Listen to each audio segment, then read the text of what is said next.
Hi friends, ഇന്ന് ഞാൻ വന്നിട്ടുള്ളത് നല്ല അടിപൊളി ടേസ്റ്റിൽ തയ്യാറാക്കി എടുത്തിട്ടുള്ളൊരു ചക്കക്കുരു മെഴുക്ക് പുരട്ടിയുടെ റെസിപ്പി ആയിട്ടാണ്. ഇത് നമുക്ക് ഇതുപോലെ തയ്യാറാക്കി കഴിഞ്ഞാൽ എന്താ പറയുക, വെറുതെ ഇരുന്ന് കഴിച്ചു പോകട്ടോ. അത്രയും അടിപൊളി ടേസ്റ്റുള്ള ഈ ഒരു ചക്കക്കുരു മെഴുക്ക് പുരട്ടി എങ്ങനെയാണ് തയ്യാറാക്കുന്നതെന്ന് നമുക്ക് നോക്കാം. ഞാൻ ഇതെവിടെ ചക്കക്കുരു തൊലിയെല്ലാം കളഞ്ഞെടുത്തതിന് ശേഷം ഇതുപോലൊന്ന് കട്ട് ചെയ്തെടുത്തിട്ടുണ്ട്. പിന്നെ നമ്മൾ ചക്കക്കുരു മെഴുക്ക് പുരട്ടിക്ക് എടുക്കുന്ന സമയത്ത് അധികം മൂപ്പില്ലാത്ത ചക്കയുടെ കുരു എടുക്കാനായിട്ട് ശ്രദ്ധിക്കണേ. അങ്ങനെ ആകുമ്പോൾ നമുക്ക് പെട്ടെന്ന് തന്നെ ചക്കക്കുരു വെന്ത് കിട്ടും. കഴിക്കാനും നല്ല അടിപൊളി ടേസ്റ്റ് ആയിരിക്കും. ഇനി നമുക്ക് മെഴുക്ക് പുരട്ടി തയ്യാറാക്കാം. അതിനുവേണ്ടി ഞാൻ ഇതിവിടെ ഒരു പാത്രം സ്റ്റൗവിലേക്ക് വെച്ച് കൊടുത്ത് ഇതിലേക്ക് 1.5 ടേബിൾ സ്പൂൺ വെളിച്ചെണ്ണ ഒഴിച്ച് കൊടുക്കാം. നമ്മൾ നാടൻ വിഭവങ്ങളെല്ലാം തയ്യാറാക്കുന്ന സമയത്ത് വെളിച്ചെണ്ണ തന്നെ എടുത്താൽ മതിയേ. പിന്നെ ഞാൻ ഇതിലേക്ക് ചേർത്ത് കൊടുക്കുന്നത് 1/2 കപ്പ് വെളുത്തുള്ളി ചതച്ചതാണ്. തൊലിയോട് കൂടി തന്നെ ചതച്ചെടുത്തിട്ടുള്ളതാണ്. അതുപോലെ ചതച്ചെടുത്തതിന് ശേഷം കേട്ടോ 1/2 കപ്പ് ഉള്ളത്. ഇനി നമുക്കിത് ലോ ഫ്ലെയിമിലിട്ട് 1 മിനിറ്റ് നന്നായിട്ടൊന്ന് വഴറ്റി കൊടുക്കാം.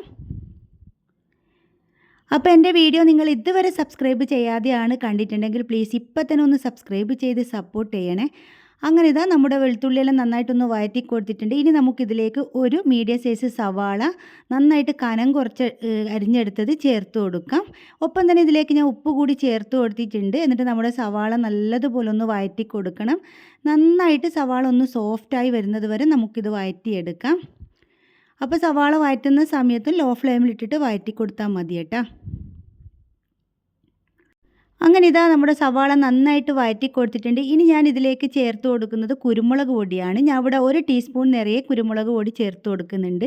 പിന്നെ ഇവിടെ ഒരു കളറിന് വേണ്ടിയിട്ട് 1 ടീസ്പൂൺ കാശ്മീരി മുളക് പൊടി കൂടി ചേർത്ത് കൊടുക്കാം. പിന്നെ ഞാൻ ഇവിടെ എടുത്തിട്ടുള്ളത് എന്താ പറയുക, ചില്ലി ഫ്ലെക്സ് ആണ്. 1 ടീസ്പൂൺ എടുത്തിട്ടുണ്ട്. ഇത് നല്ല എരിവുള്ളതാണ്. അങ്ങനെ ഇതും കൂടി ചേർത്ത് കൊടുത്തതിന് ശേഷം ലോ ഫ്ലെയിമിൽ ഇട്ടിട്ട് ഇതിൻ്റെ ഒരു പച്ച കുത്തെല്ലാം മാറി വരുന്നത് വരെ നമുക്ക് നല്ലതുപോലെ ഇതൊന്ന് വഴറ്റി കൊടുക്കാം. അപ്പോൾ എൻ്റെ വീഡിയോ നിങ്ങൾ കണ്ടുകൊണ്ടിരിക്കുന്ന സമയത്ത് നിങ്ങൾക്ക് ഇഷ്ടമാവുകയെന്നുണ്ടെങ്കിൽ ഇപ്പം തന്നെ ഒന്ന് ലൈക്ക് ചെയ്യാൻ മറക്കരുത്. സബ്സ്ക്രൈബ് ചെയ്യാമെന്നാണ് പറഞ്ഞത്. സബ്സ്ക്രൈബ് ചെയ്യാൻ നേരത്തെ പറഞ്ഞിട്ടുണ്ടായിരുന്നു. അപ്പോൾ ലൈക്ക് ചെയ്യുക കേട്ടോ. എല്ലാവരും ലൈക്ക് ചെയ്യാൻ മറക്കാതെ തന്നെ ഇപ്പം തന്നെ ഒന്ന് ലൈക്ക് ചെയ്യണേ. അങ്ങനെ ഇതാ ഒരു പൊടികളുടെ പച്ചമണമെല്ലാം മാറി വന്നിട്ടുണ്ട്. ഇനി നമുക്കിതിലേക്ക് നമ്മൾ കഴുകി വൃത്തിയാക്കി വെച്ചിട്ട് നമ്മുടെ എന്താ പറയുക ചക്കക്കുരു അതും കൂടി ഇതിലേക്ക് ചേർത്ത് കൊടുക്കാം.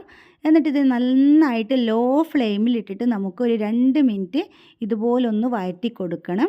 ഈ ഒരു മസാലയെല്ലാം നന്നായിട്ട് നമ്മൾ ചേർത്ത് കൊടുത്തിട്ടുള്ള ആ ഒരു പൊടികളെല്ലാം നന്നായിട്ട് തന്നെ ചക്കക്കുരുവിലേക്ക് പിടിച്ച് കിട്ടുന്നത് വരെ നന്നായിട്ട് തന്നെ ലോ ഫ്ലെയിമിലിട്ട് നമുക്ക് വഴറ്റി കൊടുക്കാം. അങ്ങനെ ഇതിവിടെ നന്നായിട്ട് മിക്സ് ചെയ്ത് കൊടുത്തതിന് ശേഷം ഞാൻ ഇതവിടെ ആവശ്യത്തിനുള്ള ഉപ്പ് കൂടി ചേർത്ത് കൊടുക്കുന്നുണ്ട്. എന്നിട്ട് നന്നായിട്ട് ഇതൊന്ന് മിക്സ് ചെയ്ത് കൊടുക്കാം.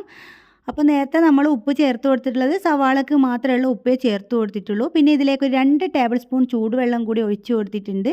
ഈ ഒരു മസാലയെല്ലാം നന്നായിട്ട് തന്നെ നമ്മുടെ ചക്കക്കുരുവിലേക്ക് പിടിച്ച് കിട്ടാൻ വേണ്ടിയാണ് അങ്ങനെ ചെയ്തിട്ടുള്ളത്. എന്നിട്ട് നന്നായിട്ട് ഇത് മിക്സ് ചെയ്ത് കൊടുത്തതിന് ശേഷം മൂടി വെച്ചിട്ട് നമുക്ക് വേവിച്ചെടുക്കാം. അപ്പോൾ ഇടയ്ക്ക് ഞാൻ ഇതാ ഒന്ന് തുറന്നിട്ട് ഇളക്കി കൊടുക്കുന്നത് കാണിക്കുന്നുണ്ട് കേട്ടോ.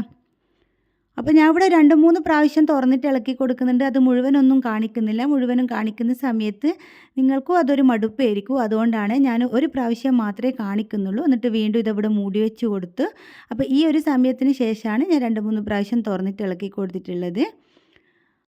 അങ്ങനെ ഇതാ നമ്മുടെ ചക്കക്കുരു നല്ല പാകത്തിന് ഇവിടെ വെന്ത് വന്നിട്ടുണ്ട്. ഒരുപാട് വെന്ത് ഉടച്ചെടുക്കരുത് കേട്ടോ. അങ്ങനെ ആകുമ്പോൾ നമുക്ക് കഴിക്കുന്നതിനൊന്നും വലിയ ടേസ്റ്റിനൊന്നും വലിയ കുഴപ്പമൊന്നും ഉണ്ടാവില്ല. പക്ഷെ കാണാനൊരു ഭംഗി ഉണ്ടാവില്ല ഉടച്ചെടുക്കുന്ന സമയത്ത്. അപ്പോൾ അധികം ഉടഞ്ഞു പോകാതെ തന്നെ എന്താ പറയുക വേവിച്ചെടുക്കാനായിട്ട് ശ്രദ്ധിക്കണം. പിന്നെ ഇതാ ഇതിലേക്ക് ഞാൻ കുറച്ച് കറിവേപ്പ് കൂടി ചേർത്ത് കൊടുത്തിട്ട് ഒന്ന് മിക്സ് ചെയ്ത് കൊടുത്തിട്ട് ഇതിൻ്റെ ഫ്ലെയിം ഞാൻ ഇതിവിടെ ഓഫ് ചെയ്ത് കൊടുക്കുകയാണ്. എന്നിട്ട് ഞാൻ ഇതിവിടെ നന്നായിട്ട് തണുത്തതിന് ശേഷം ഒരു പ്ലേറ്റിലേക്ക് മാറ്റിയിട്ടുണ്ട്. നല്ല അടിപൊളി ടേസ്റ്റുള്ള ഒരു ചക്കക്കുരു മെഴുക്ക് പുരട്ടിയാണ്. അപ്പോൾ നിങ്ങളുടെ കയ്യിൽ ഇതുപോലെ അധികം മൂപ്പില്ലാത്ത ചക്ക ഉണ്ടെങ്കിൽ ഉറപ്പായിട്ട് നിങ്ങൾ തയ്യാറാക്കി നോക്കണം. നല്ല അടിപൊളി ടേസ്റ്റുള്ള ഒരു ചക്കക്കുരു മെഴുക്ക് പുരട്ടിയാണ്. നമുക്ക് ചോറിൻ്റെ കൂടെ ഇതുണ്ടെങ്കിൽ വേറെ ഒരു കറിയും വേണ്ട കേട്ടോ. എന്താ പറയുക, അതുപോലെ തന്നെ വൈകുന്നേരമെല്ലാം കട്ടൻ ചായയുടെ കൂടെയെല്ലാം കഴിക്കാനും അടിപൊളി ടേസ്റ്റാണ്. അപ്പോൾ ഞാൻ ഉണ്ടാക്കിയത് കൊണ്ട് പറയല, നല്ല ടേസ്റ്റ് ഉണ്ട്. അപ്പോൾ നിങ്ങളെല്ലാവരും ഇതുപോലെ ഒന്ന് തയ്യാറാക്കി നോക്കണം.